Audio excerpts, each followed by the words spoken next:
باللہ من الشیطان الرجیم بسم اللہ الرحمن الرحیم اللہم صلی علی سیدنا و مولانا محمد وعلی آلہ و صحبہ و بارک وسلم۔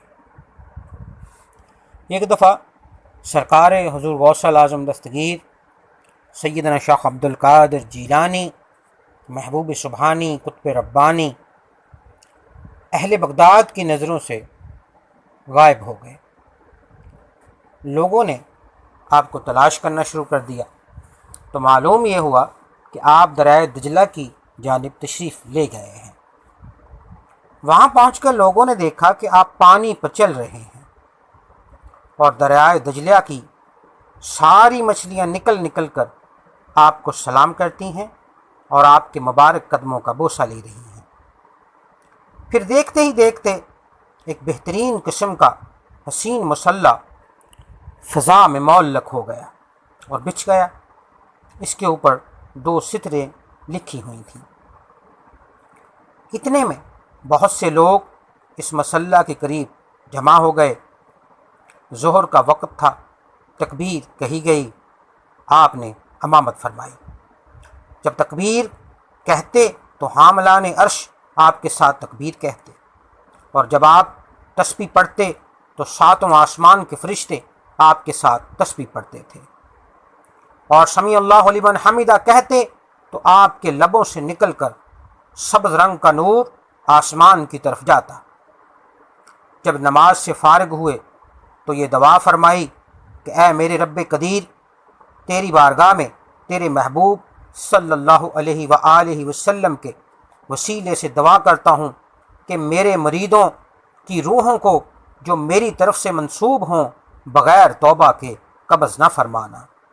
حضرت سہل بن عبداللہ رحمۃ اللہ تعالی فرماتے ہیں کہ آپ کی اس دعا پر ہم نے یہ سنا کہ فرشتوں کی ایک بہت بڑی جماعت آمین کہہ رہی ہے، اور اس دعا کے بعد ایک ندائے غیبی سنائی دی، اے عبدالقادر خوشخبری ہو تمہارے لیے کہ ہم نے تمہاری دعا قبول کر لی ہے۔ حضرت شیخ ابو عامر عثمان اور شیخ عبدالحق حریمی فرماتے ہیں کہ ایک مرتبہ ہم آپ کے مدرسہ میں حاضر تھے۔ ناگہاں آپ اٹھے اور کھڑاؤں کو پہن کر وضو فرمایا، اور پھر حضور غوث اعظم دستگیر سرکار حضور غوث پاک نے 2 رکعت نماز پڑھی۔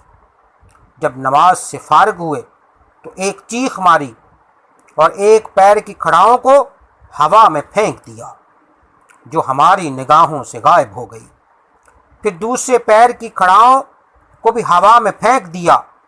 ہم سے پوچھنے کی جرت نہ ہوئی، البتہ ہم نے دن اور تاریخ کو نوٹ کر لیا۔ 3 دن کے بعد ایک قافلہ تاجروں کا آیا اور آپ کی خدمت مبارکہ میں کچھ کپڑے اور نقد رقم نظر پیش کیے، اور ساتھ ہی اس دن والی کھڑاؤں کو بھی حاضر خدمت کیا۔ ہم لوگوں کو بڑی حیرت ہوئی۔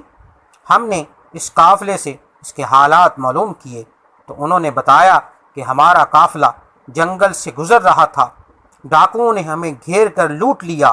اس وقت ہم نے حضور غوث اعظم دستگیر پیران پیر دستگیر کو پکارا تو فوراً ہم نے 2 چیخیں سنی، ایسی کہ سارا جنگل لرز گیا، دہل گیا۔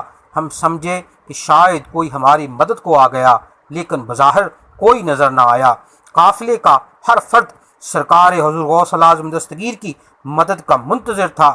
اتنے میں ان رہزنوں میں سے 2 شخص حیران و پریشان بھاگتے ہوئے ہم سے کہنے لگے، خدا را ہمارا قصور معاف کر دو اور چل کر اپنا مال واپس لے لو۔